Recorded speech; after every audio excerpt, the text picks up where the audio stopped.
আসসালামু আলাইকুম সবাইকে। আসলে এই সাফল্যটা আমি এক্সপেক্ট করি নাই যে আমি এত বড় কিছু পাবো, এবং এটা শুধু আমার একার প্রচেষ্টা না, আমার স্কুলের সকল শিক্ষক, এমনকি প্রিন্সিপাল ম্যাডাম যারা নিরন্তর আমাদের সহযোগিতা করেছেন, যারা নিরন্তর আমাদের অনুপ্রেরণা দিয়ে গেছেন সব কিছুতে। এবং আলহামদুলিল্লাহ আমি সব শিক্ষকদের কাছ থেকে এত ভালোবাসা পেয়েছি যেটা আমি মনে করি খুব কম মানুষ পায়। এর জন্য আমি সত্যি খুব গর্বিত।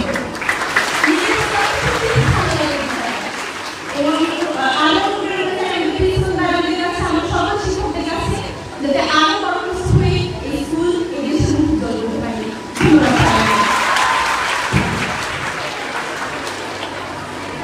ধন্যবাদ মুস্তাফিজ।